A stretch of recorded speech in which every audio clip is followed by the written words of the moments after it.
Everyone, कैसे हैं सभी। मेरा नाम है निकिता सिंह और स्वागत है आप सभी का हमारी इस इंग्लिश क्लास में जिसका नाम है वो कैब खजाना। और आज हम लोग आ चुके हैं लेटर नंबर एन पर। So N for Nikita ma'am. And वैसे ही आज हम देखेंगे एन से स्टार्ट होने वाले बाकी सभी शब्द और उन शब्दों को समझेंगे, उनका अर्थ जानेंगे और साथ ही साथ उनके समानार्थी शब्द यानी कि सिनोनिम्स को आज हम कवर करने वाले हैं। तो मैं बता दूं, अगर आप नए हैं और इस चैनल पे पहली बार अभी ऐसे वीडियो को पहली बार देख रहे हो ना, तो इस चैनल को सब्सक्राइब करना मत भूलना भाई, क्योंकि यहाँ पर हम करवा रहे हैं आपके सीयूईटी और क्लास 12 की तैयारी। और देखो, ये वोकैब आपको पता है बहुत इंपॉर्टेंट है। सो ये सीरीज भी पूरी जरूर देख लेना। इसकी पूरी प्लेलिस्ट बनी हुई है वोकैब खजाना की, जिसके अंदर ABCDEFGHIJKLM ये सारे वर्ड्स जो हैं, लेटर्स जो हैं, इन सभी लेटर्स को हमने कवर कर लिया है। इनसे शुरू होने वाले सब शब्द और इन शब्दों के समानार्थी यानी कि सिनोनिम्स हम कवर कर चुके हैं। आज बारी है लेटर एन की। आज हम सीखेंगे लेटर एन से कौन से वर्ड्स हैं और उनके सिनोनिम्स क्या हैं। ठीक है, चलो तो फिर जल्दी से स्टार्ट करते हैं वीडियो को। ओके, तो बेटा यहां पर आप देख पा रहे हो, यहां पर आपके साथ मैं ये यहां पे लिखे हैं सारे वो वर्ड्स जो कि एन से स्टार्ट होते हैं, और यहां पर उनके एक नहीं बल्कि 5 सिनोनिम्स मैं आपके साथ शेयर करने वाली हूं। ठीक है, तो शुरू करते हैं। ओके, सो सबसे पहला वर्ड है नेचर, है ना। अब नेचर क्या है? नेचर यानी कि प्रवृत्ति भी होता है, प्रकृति भी होता है ना। इसका तो नेचर ही ऐसा है, यानी कि उसका एसेंस किसी चीज का, यानी कि उस चीज का अगर देखा जाए उसका बेसिक नेचर, है ना। अगर हम बोले किसी इंसान का नेचर ऐसा है, या अगर मैं बोलूं कि क्या कहते हैं ये जो है ना, ये जो धातु है, आप लोग पढ़ते हैं मेटल्स वगैरह, अगर केमिस्ट्री आपने पढ़ी होगी तो आप देखते हो ना कि उनका क्या है, उनका नेचर ऐसा होता है, वो ऐसे रिएक्ट करते हैं, ऐसे रिएक्ट नहीं करते हैं, यानी कि बेसिक बेस जो है उनके अंदर का, ठीक है, वो कैसी है। तो प्रवृत्ति भी होता है नेचर का मतलब, और प्रकृति भी होता है नेचर का मतलब। ठीक है, तो उसके बेसिस पे अगर देखा जाए तो सिनोनिम्स क्या होंगे? एसेंस, किसी का कैरेक्टर, कि आपका किरदार, मतलब आपका ना आपकी मेंटल या फिर इमोशनल जो आपकी क्वालिटी है वो कैसी है।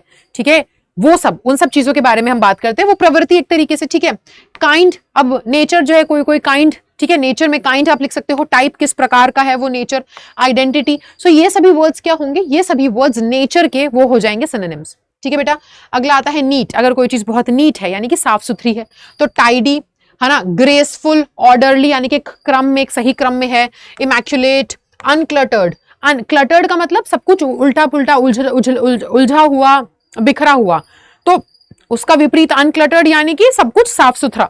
तो नीट के ये सभी हो जाएंगे सिनोनिम्स। अगला आता है नीड। नीड यानी कि जरूरत, तो उसको आप क्या कह सकते हो? Want, necessity, demand, require, obligation.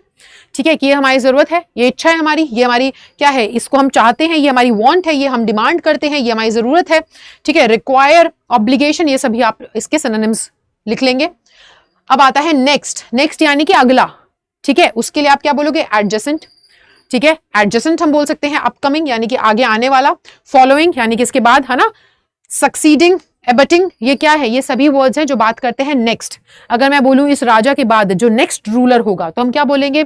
हम सक्सीडिंग बोल सकते हैं, है ना। वैसे ही अगर हम बोलें कि इस क्लास के बाद जो अगली क्लास होगी, अपकमिंग। ठीक है, तो नेक्स्ट का मतलब क्या है? एडजेसेंट, अपकमिंग, फॉलोइंग, सक्सीडिंग, अबटिंग, ये सभी वर्ड्स आप अगले के लिए, नेक्स्ट के लिए यूज कर सकते हैं एज सिनोनिम्स।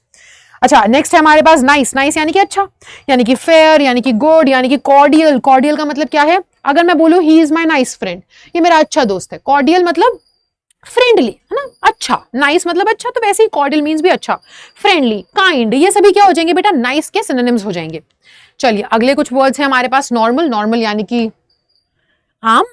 ठीक है, तो यूजुअल यानी कि आम जैसा होता है, टिपिकल, कॉमन, नेचुरल, ऑर्डिनरी, कि भाई ये तो नॉर्मल है, ये तो आम बात है, ये तो नॉर्मल सी बात है, तो वैसे ही ये सभी सिनोनिम्स हो जाएंगे। नोटेबल। नोटेबल यानी कि कोई चीज जो ना नोट करने योग्य है, मतलब कि कुछ ऐसा हो गया है जो कि क्या है, जिसपे हमें थोड़ा सा ध्यान देना चाहिए। ठीक है, जिसपे हमें थोड़ा ध्यान देना चाहिए। So notable, evident, remarkable, distinguished, striking, significant यानी कि समथिंग इंपॉर्टेंट, कोई चीज जरूरी है जिसपे हमें ध्यान देना चाहिए, वो नोटेबल है। तो एविडेंट, रिमार्केबल, डिस्टिंग्विश्ड, ठीक है, स्ट्राइकिंग और सिग्निफिकेंट, ये सिनोनिम्स होंगे। नोटिस। नोटिस करना यानी कि ध्यान देना, ऑब्जर्व करना। ठीक है, परसीव, अटेंशन, ध्यान देना, जैसे कि मैंने बताया, अवेयरनेस, कंसिडरेशन, ये हो जाएंगे बेटा नोटिस के सिनोनिम्स। अगला आता है नरिश। ठीक है। नरिश के हमारे जो सिनोनिम्स हैं वो है feed, cherish, cultivate, sustain, foster. किसी चीज को नरिश करना यानी कि उसको एक तरीके से आप कह सकते हो इतनी देख रेख, केयर और इतना सब कुछ प्रोवाइड करना ताकि वो और ग्रो कर सके। ठीक है, सो वो हो जाएगा नरिश।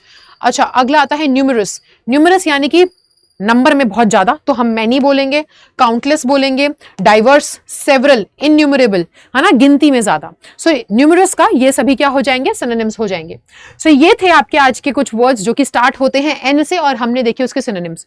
बेटा अगर आप इनको नोट डाउन करते हैं तो बहुत ही अच्छी बात है। ठीक है, और अगर नोट डाउन नहीं किया है तो जरूर से कर लेना। आप इसकी पीडीएफ भी डाउनलोड कर सकते हो जो कि आपको कम्युनिटी पर मिल जाएगी अड्डा 24/7 पे।